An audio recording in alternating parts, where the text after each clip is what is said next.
আমার কাশ্মীরে আসার অনেক দিনের ইচ্ছে এবার পূর্ণ হলো। শ্রীনগর এয়ারপোর্টে এসে পৌঁছালাম। সেখানে এয়ারপোর্ট অথরিটির লোকেরা হাত জোর করে আমাদের ওয়েলকাম করলো। কাশ্মীর ট্যুরিজম থেকে কাশ্মীরের ট্র্যাডিশনাল ফোক সং আর ফোক ডান্স হচ্ছিল এয়ারপোর্টে। ঢুকেই তো আমরা মুগ্ধ। কিছুক্ষণ তা দেখে বেরিয়ে এলাম। আমাদের গাড়ি আগে থেকেই বুক করা ছিল। হ্যান্ডসাম ড্রাইভার ইমরান হাতে ফুলের বোকে আর প্ল্যাকার্ড নিয়ে দাঁড়িয়েছিল। তাকে চিনতে বেশি দেরি হলো না। রাস্তায় বেরিয়ে পড়েই দুধারে চিনার গাছ দেখতে দেখতে ডাল লেকের ধারে হোটেলে এসে পৌঁছালাম। পৌঁছে সেইখানে লাঞ্চ সেরে সেদিন আর বেরোলাম না। সেই দিন সূর্যাস্তে ডাল লেককে হোটেল থেকেই দেখলাম। অপূর্ব মনোরম দৃশ্য। পরের দিন ব্রেকফাস্ট সেরে দেখতে গেলাম ঐতিহাসিক মুঘল গার্ডেন, শালিমার বাগ, চশমে শাহি গার্ডেন। সেইগুলো চশমে শাহি গার্ডেনকে কেউ কেউ স্টেপ গার্ডেন বলে।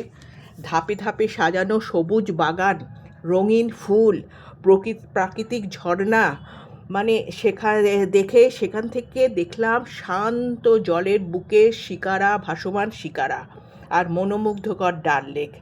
পুরো বাগান ঘুরে ভালো করে দেখে আর সেখান থেকে কাশ্মীরি ট্র্যাডিশনাল ফেরান পরে সেই ছবি তোলা, ভিডিও তোলা এক অপরূপ, মানে এক্সাইটিং লাগছিল, এত ভালো বাগান। তারপরে সন্ধেবেলা ডাল লেকে শিকারা রাইড করলাম। সেইখানে ডাল লেকে যেতে যেতে সব ছোট ছোট মানে বোট করে সবাই কেউ কেউ খাওয়া বিক্রি করছে, কেউ ড্রাই ফ্রুট বিক্রি করছে, ফল বিক্রি করছে। সেইগুলো কিছু কিছু কিনলাম, কিছু কিছু খেলাম। খেয়ে তারপরে সন্ধেবেলা ভীষণ মেঘ করে এসেছে, বাড়ি ফিরে এলাম আমরা। সারা দিন ধরে লাল চক ঘুরেছি, তারপরে কার্পেট ফ্যাক্টরি গেছি। এইসব ঘুরে টুরে বাড়ি ফিরে এসে কাশ্মীরি ট্র্যাডিশনাল ওয়াজওয়ান খেলাম। তারপরে আর একটা ডিশ খেলাম হলো রোগান জোশ।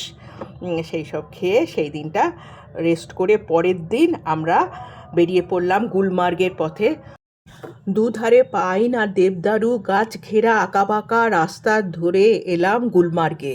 তুষারাবৃত পাহাড়, পাইন আর দেবদারু ঘেরা সবুজ তৃণভূমি ও মনোরম পরিবেশের জন্যে গুলমার্গ বিশ্বজুড়ে পরিচিত। বৃন্দিত বচন শোনাবে হানাবে, গুমচুম यार মারাবে ও রাবে রাবে, গুমচুম यार মারাবে। বৃন্দিত বচন শোনাবে ও নাবে, গুমচুম यार মারাবে। হোটেলে ফিরে এসে বৃষ্টিতে গুনগুন করে কাশ্মীরের একটা গান গেয়ে ফেললাম, এতই ভালো লাগছিল। তারপরের দিন গেলাম পেহেলগাঁও। পেহেলগাঁও হলো একেবারে লিদার নদী, সবুজ উপত্যকা, পাইন বন আর তুষারাবৃত পাহাড়ের একটা অপূর্ব মিলনক্ষেত্র। এটি প্রকৃতিপ্রেমীদের কাছেও অতি প্রিয়। দুদিন এই লিদার নদী, কলকল ধ্বনি, স্বচ্ছ নীল জল, বেতাব ভ্যালি, আরু ভ্যালির সৌন্দর্যে কাটলো আমাদের স্মরণীয় মুহূর্তগুলো। অপার শান্তি নিয়ে, প্রকৃতির এই রঙিন স্মৃতি মানে বুকে করে নিয়ে আমরা ফিরে চললাম সেই আবার শ্রীনগরের পথে। আমার তো মানে এই যে জীবনে যে এত সুন্দর যেভাবে কাটবে এই কটা দিন আমার কাশ্মীরে, ভাবতেও পারিনি। আমি এই ঘোড়ায় করে চড়ে ঘুরে বেড়াচ্ছি নিজে নিজে, আরো ভ্যালিতে, বেতাব ভ্যালিতে, গুলমার্গে, পেহেলগাঁওতে। এ যেন চিরস্মরণীয় হয়ে থাকুক আমার, এইটাই আমি চাই। এই রাস্তা ধরে নেক্সট টাইম যেন আমি অমরনাথ যাত্রায় চলে যেতে পারি, ফিরে যেতে পারি, সেইটাই আমার আশা। এখান থেকে অমরনাথ যাত্রাও সবাই যায়, সেইটা এবার আর হলো না। এইবারের মতো নমস্কার।